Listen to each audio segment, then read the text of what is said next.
दक्षिणी राजस्थान के तेजी से बढ़ते अलग उदयपुर न्यूज चैनल पर आपकी अपनी खबरों को न्यूज चैनल पर चलाने के लिए संपर्क कर सकते हैं। अलग उदयपुर न्यूज चैनल को लाइक, शेयर, सब्सक्राइब और कमेंट जरूर करें। आप देख रहे हैं अलग उदयपुर न्यूज। आप वीडियो को शेयर अवश्य करें।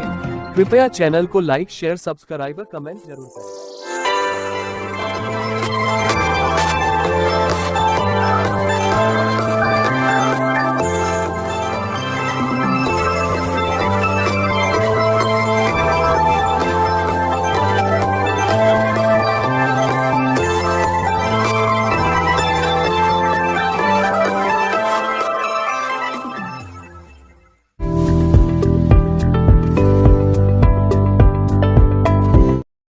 जब अच्छा होगा प्रचार, तभी तो बढ़ेगा व्यापार। आज ही अपने बिजनेस के लिए प्रोफेशनल ऑडियो या वीडियो एड्स बनवाए, क्योंकि प्रचार नहीं तो व्यापार नहीं।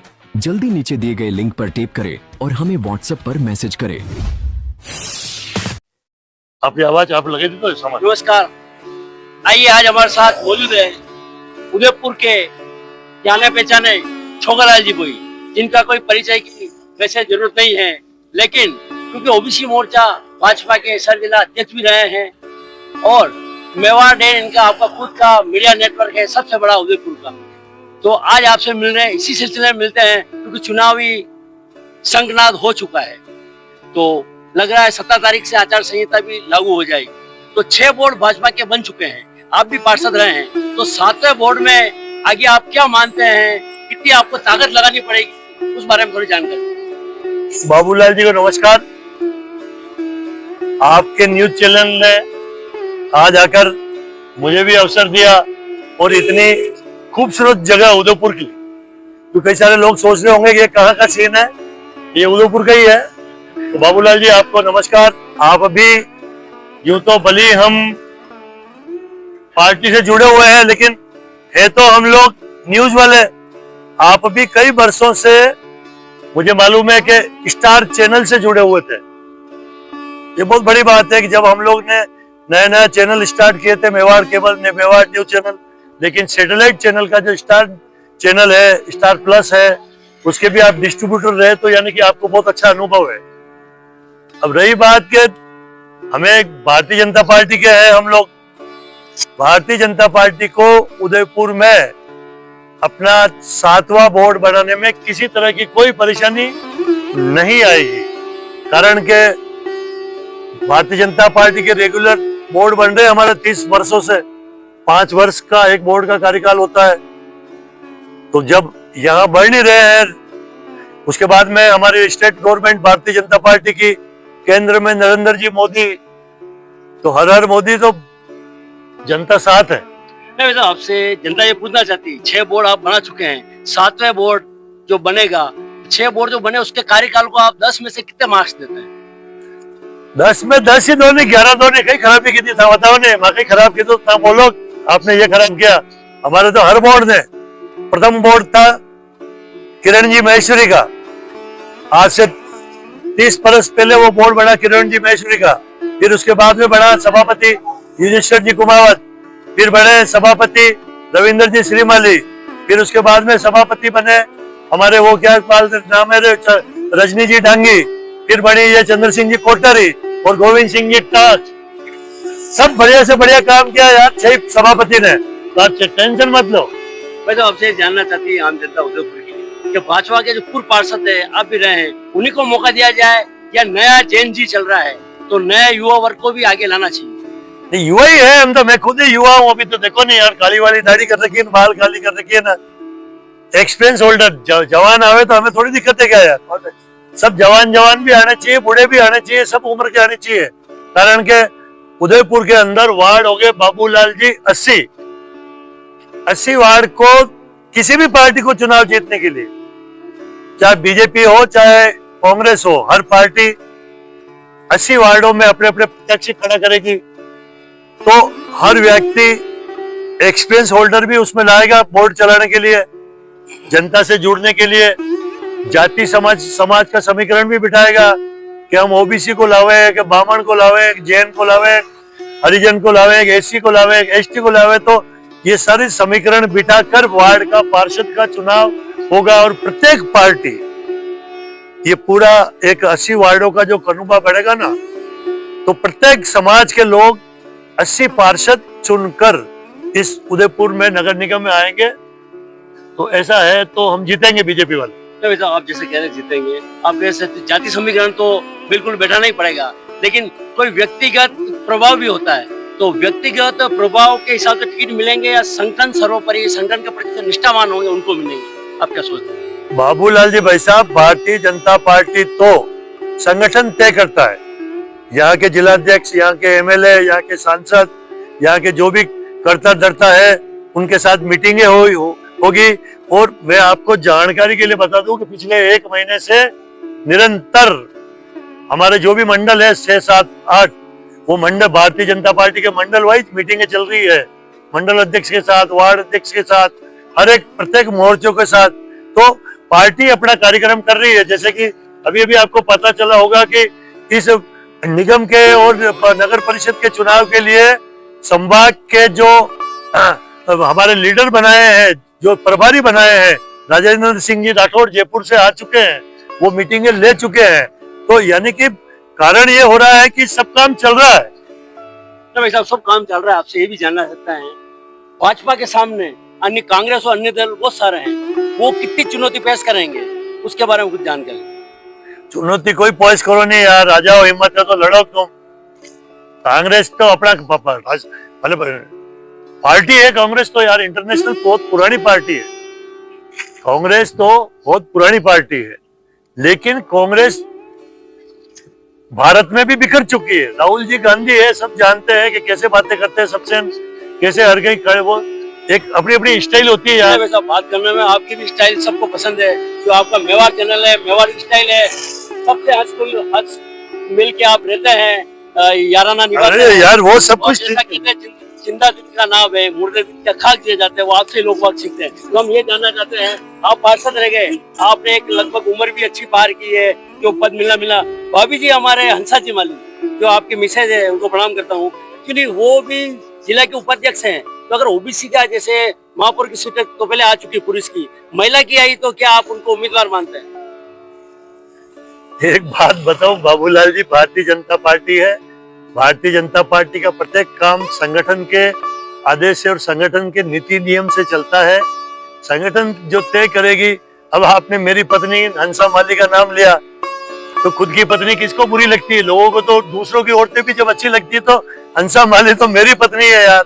और मेरी पत्नी 3 बार पहले काउंसलर नगर निगम उदयपुर में रह चुकी है, काम करती है, लेकिन मेरा उसमें कुछ नहीं है, चलता भी नहीं है।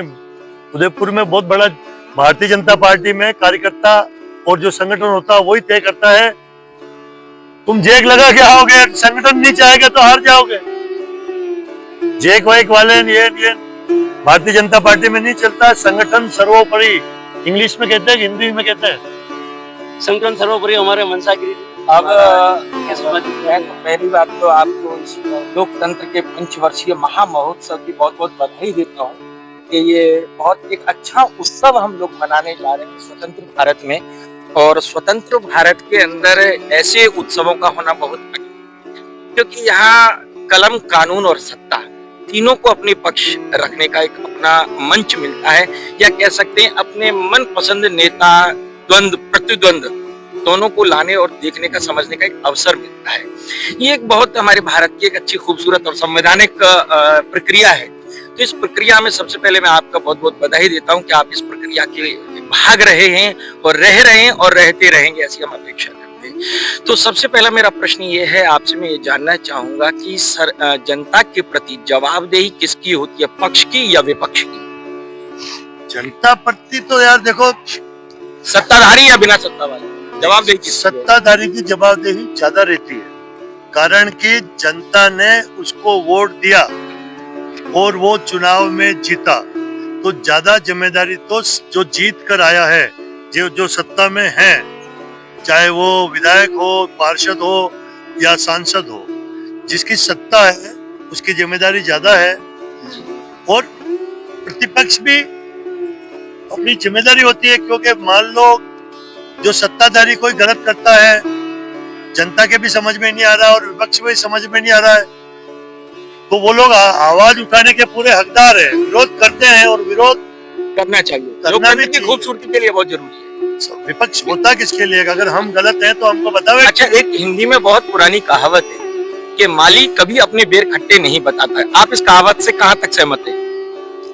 नहीं, माली अपने पैर खट्टे नहीं बताता। वो पहली बात तो जो ढंग का माली होगा ना, तो खट्टे पैर को व्यापार करेगा भी नहीं, क्योंकि व्यापार भी एक ऐसी चीज होती है कि उसको ग्राहक को एक बार नहीं बुलाना है, ग्राहक को बार बार बुलाना है।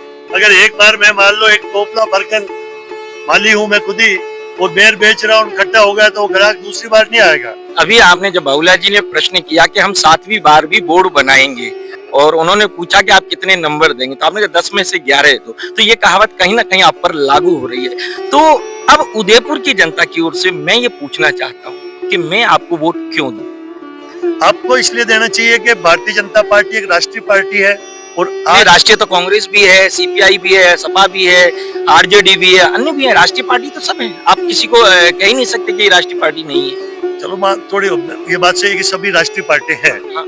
भारतीय जनता पार्टी भी एक राष्ट्रीय पार्टी है जिसका पूरा वर्ल्ड में अपना एक नाम है।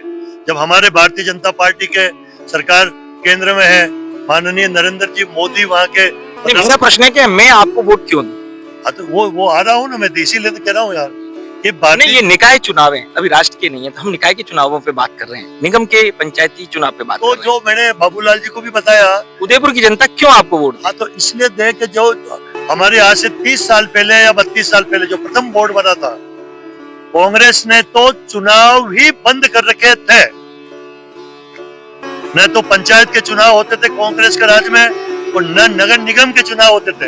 ये तो भला हो हमारे स्वर्गीय भैरव सिंह जी शेखावत का, राजस्थान के मुख्यमंत्री थे, उन्होंने निर्णय लिया कि कांग्रेस ने जिसने निकायों के चुनाव बंद कर रखे थे, पंचायतों के चुनाव बंद कर रखे थे, नगर परिषद नगर पालिका किसी के चुनाव नहीं होते थे पहले, आज से 35 साल 32 साल पहले। लेकिन भैरव सिंह जी शेखावत का धन्यवाद कि जनता पार्षद से जुड़े, पंचायत से जुड़े, पंच सरपंच से जुड़े, प्रधान से जुड़े, इसलिए भारतीय जनता पार्टी की गवर्नमेंट जिसके प्रधान मुख्यमंत्री वो थे भैरव सिंह जी शेखावत, उन्होंने जनता के काम भले अच्छे करने के लिए, जनता को जनप्रतिनिधि से जुड़ने के लिए ये आदेश राजस्थान सरकार लाई है पहली बार। तो धन्य है भारतीय जनता पार्टी का। इसलिए भारतीय जनता पार्टी को जनता को वोट देना चाहिए कि कांग्रेस ने तो इससे पहले 32 साल पहले नगर निगम के, नगर परिषद के, पंचायतों के कोई चुनाव नहीं होते थे। मैं गारंटी लेता हूँ। आपकी बात सही है, लेकिन आम जनता को कांग्रेस और बीजेपी, एक बहुत पुरानी कहावत है कि अपनी कमाई से अपना घर चलेगा, कोई किसी को दूध का प्याला नहीं देता है। आपकी बात से मैं सहमत हूँ कि बीजेपी ने काम किया और चुनाव का अवसर दिया, लेकिन मेरा प्रश्न यथावत हुआ है कि उदयपुर की जनता क्या ऐसा देखे, क्या ऐसी उदयपुर के लिए आपकी उपलब्धि रही है जो आपको हम वोट दें? क्यों दें? देखो जैसे अभी एक मुद्दा चल रहा है झीलों का, तो झीलों के नाम पे आप भी एक झील के पीछे बैठे हैं। दूसरा एक मुद्दा अभी आया कि दुर्गा नर्सरी रोड पर अचानक रोड का टूट जाना। तीसरा मुद्दा बहुत लंबे समय से चल रहा है आयड़ को लेकर के। चौथा मुद्दा अभी आया लेटेस्ट बलीचा में 72 मकानों के टूटने का। अभी एक नया मुद्दा और अभी 2-3 दिन में आ गया 272 प्लॉट वाला।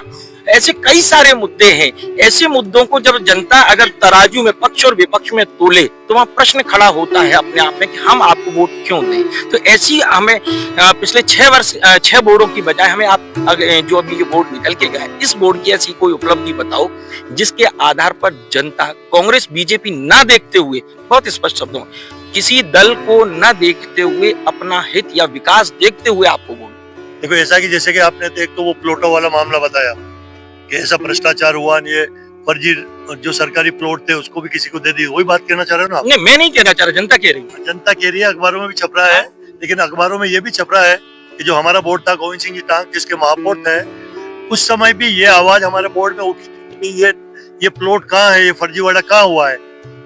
तो हमने भी हमारे अधिकारी को कहा भैया ये क्या बात है, तो आप जांचो। तो जांचने के बाद में जो प्लॉट कहीं दबे हुए थे, जिनको नगर निगम को और किसी को पता ही नहीं था, लोगों ने कब्जे कर रखे थे, तो हमने हमारे अधिकारियों को भेजा और वहां पर यह संपत्ति नगर निगम की है, ऐसे बोर्ड लगाए हुए हमने पिछले बोर्ड में, और हम जो एक अखबार छपते थे, जो प्रतिपक्ष के नेता है, जैसे एक वो अजय जी पोरवाल, हमारे इसी गोविंद सिंह जी टांग के बोर्ड में मैं तो पार्षद था, वो भी सवरत पार्षद बन के आए थे। तो अजय पोरवाल ने भी ये मामला बहुत तगड़ा उठाया था। तो नगर निगम ने, हम सब ने कोई अजय पोरवाल का विरोध थोड़ी किया क्या, तो उसकी बातों को ध्यान संज्ञान में लेकर काम किया। और हमारे जो उस समय के पार्षद थे मेरे साथ, ताराचंद जी जैन निर्माण समिति के अध्यक्ष थे, और वो वर्तमान में अभी उदयपुर के एमएलए है, तो रोज कार्य कर रहे हैं कि भाई ये फर्जी प्लॉट कहाँ है, इस फर्जी प्लॉट को क्या करना चाहिए हमको, तो वो निकाल रहे हैं। ताराचंद जी इसमें लगे हुए हैं, वो रोज स्टेटमेंट आ रहे हैं। अभी जो फर्जी प्लॉट में एक कोई अधिकारी थी, ये मैं आज तारीख क्या 11, 12, 13 अगस्त क्या है, जो भी अगस्त है, 2026 चल रहा है, 9 अगस्त है। देखो 272 प्लॉट के माने आप उसी पे आ रहा हूँ। नहीं, मेरा इसी से जुड़ा एक प्रश्न है कि जब निगम के ऊपर ये आरोप लगा रही है, चाहे वो अखबार है, चाहे जनता है, चाहे समाज सेवक है, तो उस समय जैसे कि एक सरकारी कार्यालयों में प्रावधान होता है, एक बोर्ड बाहर लगा होता है जिसे हम नोटिस बोर्ड कहते हैं। वहां पर जब भी कोई विभाग कोई कागज सूचना देता है तो कागज पर लिख के उसे चस्पा करता है। जब निगम पर बराबर ये आरोप लगते रहे तो निगम ने एक पत्र बनाकर उस बोर्ड पर चस्पा क्यों नहीं किया अपनी उज्जवल छवि के लिए? देखो ये गलती हो सकती है, लेकिन आप इसको खाली पार्षद और महापौर के माथे मत पढ़ो। पार्षद होता है, कई सारे पार्षद, हम आप भी जानते हो, मैं भी जानता हूँ, बड़ी मुश्किल से तो जनता से जीत कर आता है। और जो नए पार्षद बनते हैं ना, 6 महीने या मतलब 5 साल का कार्यकाल होता है, 2 साल तक तो उसको समझ में ही नहीं आता कि इसमें RS अधिकारी कौन है, वो कौन है, वो किस फील्ड में जाऊं, जो समझदार है उसके वो चिपका रहता है। कोई दूध मतलब इतना तेज नहीं होता, कोई नया पार्षद बनता तो। अब मान लो उसमें भी फिर भी सबसे बड़ी ड्यूटी किसकी होती है? अधिकारियों की होती है। आज कोई मैं पार्षद बना और मेरे छाप से कोई पट्टा नहीं बन जाता, मेरी छाप से या मेरे आदेश से कोई किसी का, मैं आपको अपने प्लॉट का मालिक नहीं बना सकता हूँ। सरकारी प्लॉट का मालिक तो कब बनते हैं जब कोई सरकारी अधिकारी, सरकारी बाबू उस कागज पर और उस पट्टे पे साइन करते हैं। और कागज पे और पट्टे पे साइन करने से पहले पूरे निगम में, चाहे वो UIT हो, चाहे नगर निगम हो, चाहे पंचायत हो, जो सरकारी अधिकारी होता है उसकी पूरी उस जमीन की सर्वे करता है, देखता है कि ये प्लॉट कहाँ से पैदा हुआ, इसका माँ और बाप कहाँ है, तब जाके किसी प्राइवेट आदमी को वो सरकारी अधिकारी छाप लगाकर उसको पट्टा देता है। अगर ये पार्षद की ड्यूटी नहीं होती है। आपकी बात से मैं सहमत हूँ, लेकिन आप मुझे बताइए कि बाई चांस अगर ये अभी चर्चाओं में चल रहा है, अभी अपन कुछ कह नहीं सकते कि कौन इसमें दोषी है कौन नहीं है, क्योंकि ये तो प्रशासन का काम है दोषी और निर्दोष साबित करना, हमारा आपका नहीं है। लेकिन उसी बीच में अगर आपसे कोई जुड़ा व्यक्ति संघ संगठन का अगर कोई उसमें लिप्त होता है तो उसके लिए आपका क्या नजरिया रहेगा? ये आरोप संघ संगठन का आरोप मैं संघ संगठन अरे यार छोटा हो उसको भेजो ना जेल यार। नहीं तो हमारे जैसे हमारे आदरणीय गुलाब चंद जी कटारिया है, जो अभी तो महामहिम बन गए, लेकिन यहाँ के 10-12 कई सालों तक यहाँ से वो रहे MLA। ताराचंद जी है, जो भी है, छोटे हो तो हल्ला गुल्ला करो ना, हमें फंसाओ ना यार। हम कहे को ये काम तो अधिकारियों का होता है यार, पट्टा देना, पट्टा खारिज करना, उसके ऊपर ऑब्जेक्शन लगाना। पार्षद थोड़ी ऑब्जेक्शन लगाता, पार्षद तो सिर्फ ये ऑब्जेक्शन लगाता है कि साहब ये सरकारी जमीन पे आप पट्टा कैसे दे रहे हो। अब उसे अधिकारी को मुक्का मारने से तो रहे यार। अच्छा, अब यहाँ पर दूसरे विषय पे चलते कि जैसे आपका जो है अतिक्रमण का मामला है, सफाई का, और एक बहुत अच्छा और गंभीर आपने अपना विषय अपने शहर को बनाने चमकाने के लिए एक, मैं कह सकता हूँ पार्षद होने के साथ में ये मानवता का आपके कुछ गुण है कि आप सफाई के मामले में लगे हुए। लेकिन यही एक मेरा प्रश्न है, मुझे बहुत अच्छी तरीके से बारीकी से याद है कि कोरोना के समय पर धान मंडी के क्षेत्र में जब बैठने वालों से भीड़ बनती थी और वहां आपने उस भीड़ को कम करने के लिए और व्यवस्थित रूप से आप रहे और आपके साथ निगम के कुछ अधिकारी और राजनीतिक नेता भी अपने दल के रहे।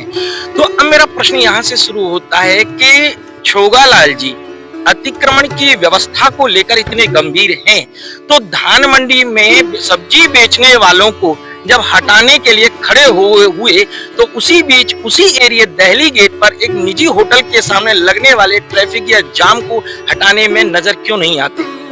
निजी होटल कौन सा हुआ यार? दिल्ली गेट तो हमने पुलिस कंट्रोल रूम के सामने आज भी वहां जाम है, तो एक जगह तो छोगालाल जी नजर आते हैं और दूसरी जगह नजर नहीं आती, जबकि वहां पर कुछ ऐसे आपके संघ संगठन के नेता हैं जो कोरोना के टाइम पे वहां भी नजर थे और वहां भी नजर थे। एक तरफ हटाने में लगे, एक तरफ बढ़ाने में लगे, समर्थन में मैदान में उतरे, तो वहां छोगालाल जी स्टैंड क्यों नहीं ले पा रहे अतिक्रमण को लेकर, जो आपका निजी आपका दायित्व है? तो करीब करीब सब गया कि भाई तो तेरी होटल है, तेरी दुकान है, तेरे पास बहुत ज्यादा आगे सरकारी जगह है जहाँ ट्रैफिक इतना नहीं है, तो 5 फीट 10 फीट तू अपना सामान रख। अगर कोई मंडी जैसे क्षेत्र में है तो मान लो कोई एक दुकानदार है, तो दुकान को हमने मेरी मीटिंग में कहा, अगर कोई दुकान अपना सामान बेच रहा है तो ग्राहक खड़ा होगा या कहीं वो सामान रखेगा बाहर, दिखता है तो बिकता है। वो से स्वाभाविक सी बात। ये कोई अंग्रेज वो नहीं है अपन लंदन और अमेरिका के वो करता है, तो हमारे यहाँ तो दिखता है तो बिकता है। तो मंडी की भी दुकान है, कोई भी दुकान है, तो 1, 2, 3 फीट का अगर वहां से रोड एक चबूतरी है या एक पाटिया है, तो मतलब जो सुविधा है, मैं नहीं कहता हूँ तो 10 फीट कब्जा कर ले यार। आज वो अपनी कोई मोटरसाइकिल तो खड़ी करेगा ना यार, तो कम से कम भी 4-5 फीट की जगह तो उस दुकानदार को अपना सामान खरीदने वाले को खड़े लेने के लिए या एक तेल का पीपा रखने के लिए जगह देता तो मैं इसको बुरा ही नहीं मानता। हाँ, अगर किसी दुकानदार ने 15-15 फीट 10-10 फीट सड़क पे कब्जा कर रखा है और रास्ता बाधित हो रहा है, तो उसको तो हटना पड़ेगा यार। कोई दुकानदार है, चाहे मैं भी दुकान हूँ, तो 1-2 फीट में तो यार वो दिखता है तो बिकता है, नहीं तो अपने रोजगार कैसे चलाएगा यार? अगर वो नहीं हटाए तो उस समय आपका क्या निर्णय रहता है?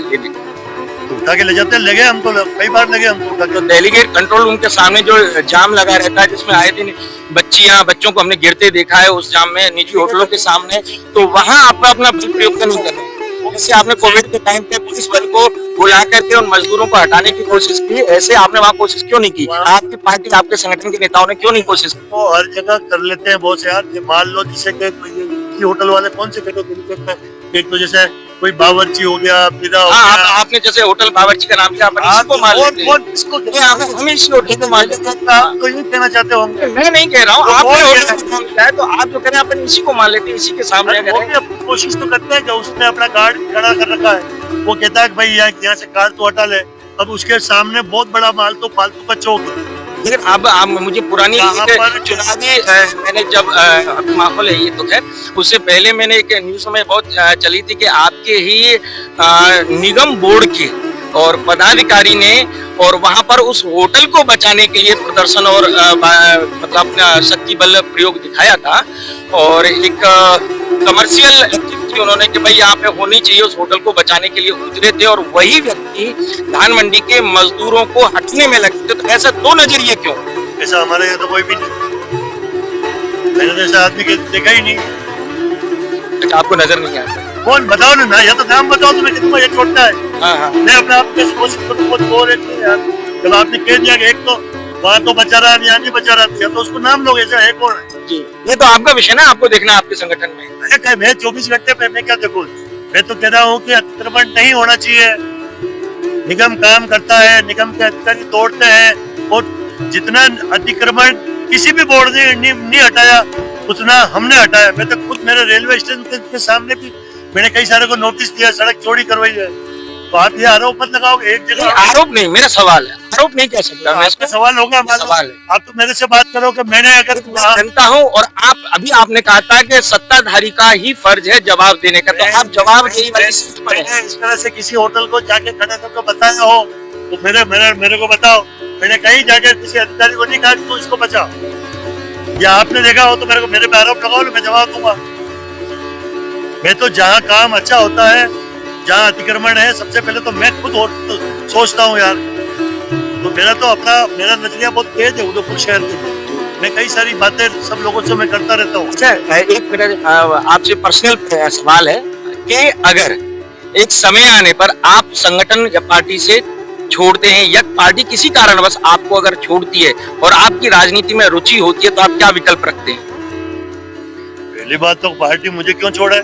अरे मान लो ऐसा होता है, ऐसा हमारी भारतीय जनता पार्टी लेकिन मैं दीजिए आपसे ये पार्टी की बात आपसे, पार्टी किसी आदमी का आप संन्यास लेंगे या किसी संन्यास को आपके पास क्या विकल्प रहते पार्टी मेरे को क्यों छोड़ेगी? मेरे तो वाह है, मेरे को तो वो बुलाती है, चोगालाल जी कहाँ हो, इधर चलो। तो वो आपके काम को देख के बुला रही है, वो फिर वो आपका गुण है। फिर अच्छा काम कर रहा हूँ। लेकिन पार्टी अगर आपको कहती है वरिष्ठ हो गए, जैसे लालकृष्ण आडवाणी को रखा है, मनोहर जोशी को रखा है, आप इस उदयपुर के मुरली मनोहर जोशी है, लालकृष्ण आडवाणी है, और आपकी सलाह इसलिए तो हम कह रहे हैं वो पार्टी छोड़ नहीं सकती और न मैं पार्टी को छोड़ सकता हूँ।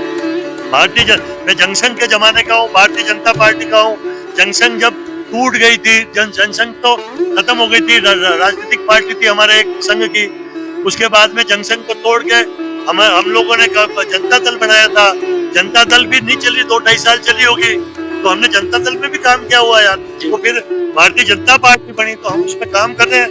मेरी पार्टी मुझे क्यों निकालेगी? मैं क्या छोटा थोड़ी हूँ? अरे मैंने क्या कहा, निकालने के वरिष्ठ पद पे अगर भेज दिया जाए तो वरिष्ठ हम इतने वरिष्ठ है ही नहीं। अरे राम जी की सेना में जामवंत थे, आपकी उम्र होगी, ऐसा तो है नहीं कि आपकी उम्र नहीं होगी, जामवंत तो आप भी बनेंगे। हम तो यहाँ जब भी हम बूढ़े भी होंगे, जो भी बनेगा वो जो अच्छा आदमी होगा उसका हम सपोर्ट करें, छोटे का सपोर्ट नहीं करें। जी जी। अच्छा एक बात और बताइए कि आप राजनीति से पहले कहीं ना कहीं मीडिया क्षेत्र में हमारे ही साथ में जुड़े हुए थे, सब लोगों के साथ में। हमारे का मेरा यहाँ सवाल सबसे है, तो आपने अचानक ये टर्न क्यों लिया मीडिया छोड़ करके राजनीति में? ऐसा आपको क्या खास दिखा जो आपने राजनीति में टर्न लिया? अच्छा प्रश्न है महेंद्र जी आपका। मैं पूरा नाम तो नहीं, लेकिन आपको आदरणीय हमारे नाम सॉरी यार, कोई बात नहीं। आप तो आप अच्छे प्रश्न पूछ रहे हैं, तगड़े। नहीं, जहाँ मीडिया की जब बात करते हैं बॉस, मेरे कई सारे अच्छे दोस्त, मैं लगभग 35 या 40 साल से उदयपुर शहर में केबल ऑपरेटर हूँ। केबल ऑपरेटर का मतलब ये होता है कि पूरे उदयपुर शहर में हम प्रत्येक घर में मेरे केबल के कनेक्शन है।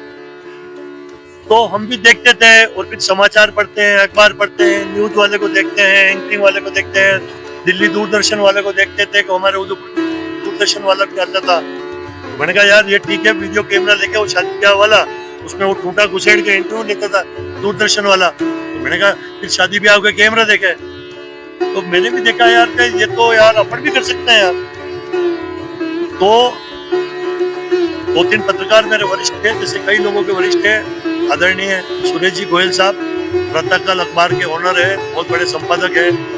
मैंने कहा भाई साहब यार, मैं केबल चलाता था, मेरे VCR से पिक्चरें बताता था लोगों को, तो मेरे दिमाग में आया कि यार जो हमारे जगदीश मंदिर से रथ यात्रा निकलती है, ये गंगोज निकलते हैं, या गौरी का डांस होता है, गौरी नाचते हैं, तो सबसे पहले मैंने उनको शूटिंग करके और अपने कैमरे से VCR में पिक्चर की जगह उस कैसेट से उनको चलाया।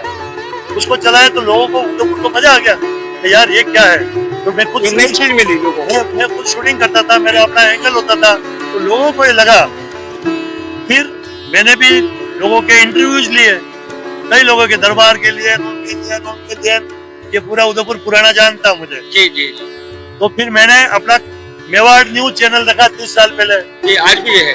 तो मैं यूं कह सकता हूं कि हमारे पूरे इंडिया में, बात किसकी कर रहा हूं, पूरे इंडिया में मेरा जो मेवाड़ न्यूज है, इंडिया का सेकंड न्यूज चैनल कह सकते हो। खाली उदयपुर का, राजस्थान का नहीं, प्राइवेट न्यूज चैनल है वो, इंडिया का सेकंड कह सकते हो।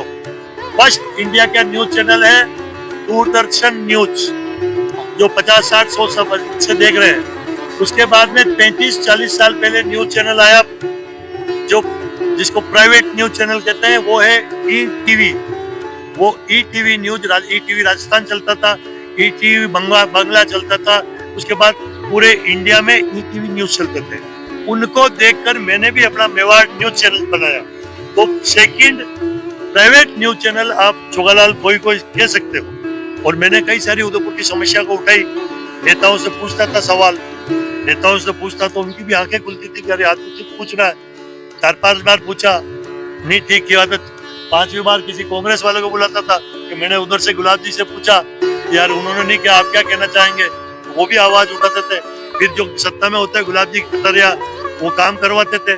जैसे मैं बता दूं कि मेरी न्यूज चैनल की वजह से, ये जिसको UIT पुलिया कहते हो आप, यूआईटी पुलिया, उस यूआईटी पुलिया में 1.5 फीट पानी आ जाता था और उसमें पुलिस वाले बैरिकेडिंग लगा देते थे कि आगे रास्ता बंद। शैली नगर में, शैली की बाड़ी में कोई घुस नहीं सकता था क्योंकि वो नीचे थी यूआईटी, जो पुलिया पानी नीचे से जाता था। आपने देखा कभी? बिल्कुल देखा है। 5 साल 10 साल पहले ऐसे ही था ना। मैंने कई नेताओं का, चाहे वो गिरजा व्यास और जितने भी नेता हो, किसी के गए गिरजा व्यास थी भगवान के घर, तो एक दिन मैंने गुलाब चंद जी कटारे से कहा, राजस्थान के गृह मंत्री थे, उदयपुर के एमएलए थे, ऑफिस गए बीजेपी का थे। मैंने कहा भाई साहब ये इंटरव्यू लेना चाहता हूँ मैं, ये समस्या है। अच्छा, उन्होंने तुरंत फोन मिलाया यूआईटी के जो सचिव थे राम निवास जी मेहता, नाम याद रखो आप, राम निवास जी मेहता को फोन लगाया। अरे यार राम निवास जी, ये यार जो यूआईटी जो पुलिया कहते हैं बहुत नीचे है और 1 फीट पानी 2 फीट पानी आता है और उसके बैरिकेडिंग लगाते तो बारिश में यार। हाँ साहब, तो यार उसका मुझे बात करो, उससे क्या है, क्या नहीं है, कैसे हो सकती है।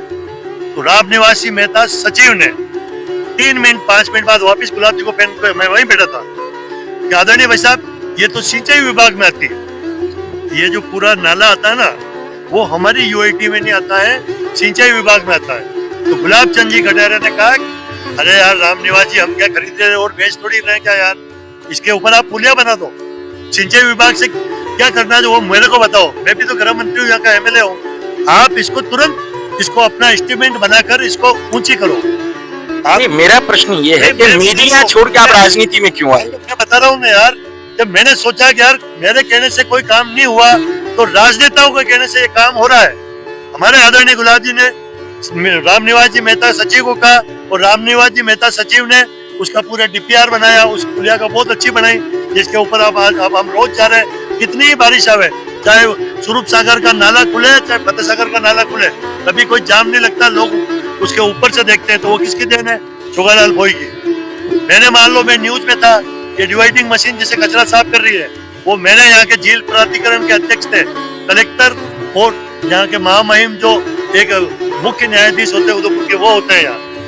उन्होंने मेरी एक कैसेट देखी न्यूज की, मैं कश्मीर गया था तब, तो उन लोगों ने कैसेट बुलाई और फिर वो मशीन मंगवाई, मेरे उसको वीडियो से बेच कर उसने सरकार को सौंपी और सरकार ने फिर नगर निगम की जो महापौर थी रजनी डांगी उसको सौंपी। नगर निगम ने वो मशीन नहीं खरीदी। तो न्यूज में इसलिए गया, मैंने कहा यार ठीक है ना यार, मेरी पत्नी भी 3-4 बार पार्षद बन गई, यार मुझे भी पार्षद तो बनना चाहिए, अब कोई है ही नहीं। तो फिर महापौर किसकी थी? ओबीसी की। ठीक है, पहले ओबीसी के महापौर हमारे रजिस्टर जी कुमार बने थे, फिर महापौर की गोटी खोली।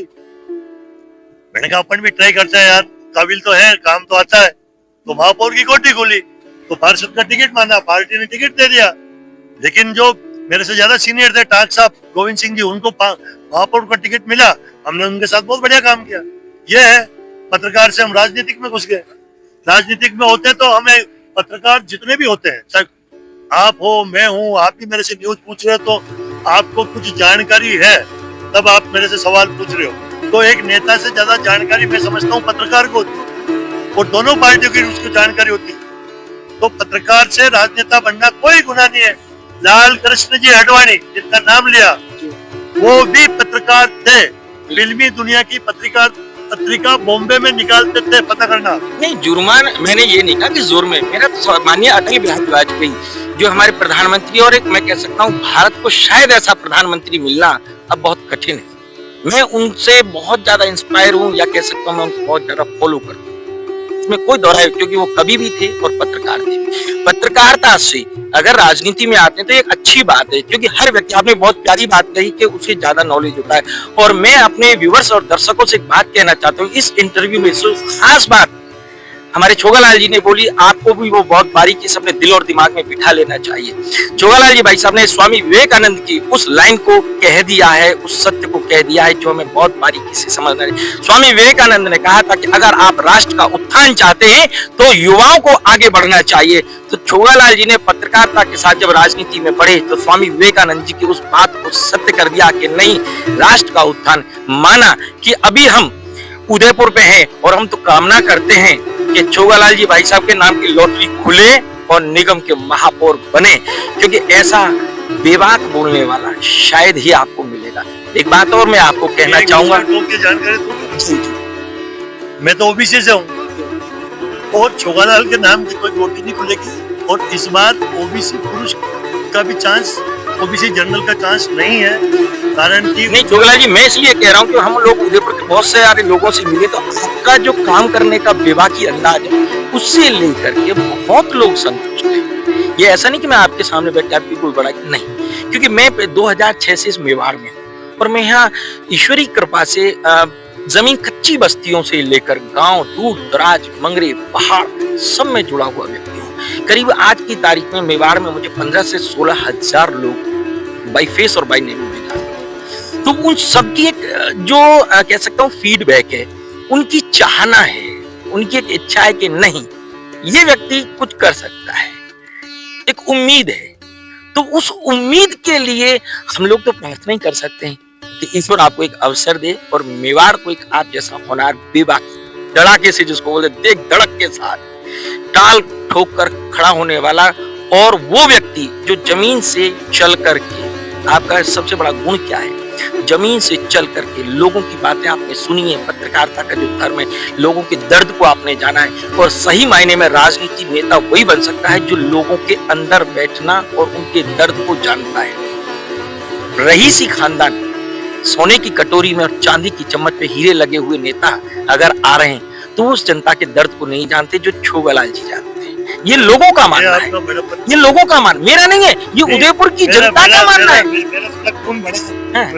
यार कोई आप इतने दिल से तारीफ कर रहे हो। बिल्कुल, मैं अपनी तरफ से नहीं, बिल्कुल मैं अपनी तरफ से नहीं कह रहा हूँ। मैं उदयपुर की हर उस गली मोहल्ले से मिले हुए लोगों से बातें करके, उनके अनुभव लेकर के, यानी मैं उदयपुर के उन लोगों की बात आप तक पहुंचा रहा हूँ कि कुछ ऐसे लोग हैं जो आपसे मिल नहीं पा रहे, लेकिन वो आपसे बहुत ज्यादा उम्मीदें रखते हैं, अपेक्षाएं करते हैं। तो परिणाम आशीर्वाद बना रहे आप जैसों का यार। पर वो जो बातें होती है महापौर, ये सारा संगठन तय करता है। और उदयपुर शहर में मालूम मैं ओबीसी से हूँ तो जनरल भी तो अपनी मेहनत करता है यार, सब करते हैं। तो हमेशा क्या होगा कि ओबीसी की सीट गोटी आ चुकी है पुरुष की, महापौर गोविंद सिंह जी टांग बन चुके हैं और जनरल महिला जो होती है, महिला में भी रजनी जी टांगी बन चुकी है। अब जो ये गोटी पड़ती है महापौर की जयपुर में, जयपुर के अधिकारी बैठते हैं, जयपुर के जो बीजेपी के कांग्रेस के प्रदेश अध्यक्ष होते हैं उनकी, उस सब में वहाँ जयपुर प्रशासन में गोटी खुलती है प्रत्येक जिला के लिए। तो उदयपुर जिला जो है, उदयपुर शहर महापौर है उदयपुर का, उसके लिए गोटी वहीं से खुलेगी। और जो डिब्बा होता है गोटी डालने का, जो भी जो सिस्टम होगा, उसमें ओबीसी पुरुष और जनरल महिला की गोटी नहीं रहेगी, सिर्फ 2 गोटी रहेगी, जनरल पुरुष और ओबीसी महिला की। तो भगवान ने जो चाहे सब अच्छा होगा। पार्टी संगठन सबको पहले से तय करके रखती कौन बनेगा। जैसे कि हम सब जानते हैं कि जो 3 बार नरेंद्र जी मोदी भारत के प्रधानमंत्री बन चुके हैं, तो हम सब सोच रहे हैं कि यार 4थी बार भी बने। तो ये सब पार्टी सोचती रहती है। और इसी चुनावी चर्चा में छोगालाल जी भाई साहब हमारे साथ जुड़े, मैं वापस उन्हें धन्यवाद कहूंगा और अग्रिम बधाई देता हूं उदयपुर की ओर से कि 5 वर्षीय जो लोकतंत्र का महापर्व है उसमें अपनी पार्टी और संगठन के लिए बढ़ चढ़कर आप मेहनत करेंगे, उसके लिए बहुत बहुत धन्यवाद और बधाई। दूसरा मैं आप सबसे कहना चाहूंगा कि ना हम लेफ्ट के साथ हैं ना हम राइट के साथ हैं, हम लोग सत्य के साथ हैं। मेरा सवाल आप सबसे रहेगा, हर उस नेता से, राजनीति से जुड़े हुए हर व्यक्ति से होगा, ना कोई दल होगा ना बदल होगा, चाहे वो कांग्रेस हो चाहे बीजेपी। मेरा सवाल जनता से की तरफ से होगा, क्योंकि सवाल जनता के और जवाब सत्ताधारियों के होंगे, चाहे वो सत्ता में हैं चाहे नहीं। मेरे सवाल रहेंगे कि हम आपको वोट क्यों दें। अगर आप 7वां बोर्ड बनाते हैं तो उसमें क्या खास होगा, और कांग्रेस अगर मैदान में आती है और वो ये कल्पना करती है कि हम यहाँ आएंगे तो आप उदयपुर को क्या देंगे? क्या वही झीलें, वही नदियां, वही लोग, या वही ट्रैफिक, या वही भीड़ भाड़, या कहीं कुछ और नया? दोनों में से कौन, किसको क्या नया एजेंडा है उदयपुर के लिए, उदयपुर की जनता के लिए? उदयपुर की जनता को क्या नया मिलने वाला, क्या उपहार होगा, क्या तोहफा होगा, क्या गिफ्ट होगा? हम इसी के साथ आपसे फिर मिलते हैं अगले एपिसोड में। नमस्कार, जय महादेव। बहुत बहुत धन्यवाद साहब।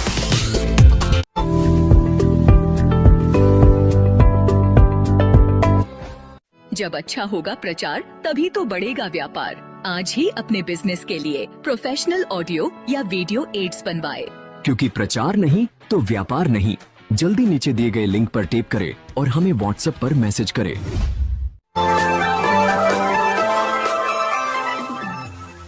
दक्षिणी राजस्थान के तेजी से बढ़ते अलर्ट उदयपुर न्यूज चैनल पर आपकी अपनी खबरों को न्यूज चैनल पर चलाने के लिए संपर्क कर सकते हैं। अलर्ट उदयपुर न्यूज चैनल को लाइक शेयर सब्सक्राइब और कमेंट जरूर करें।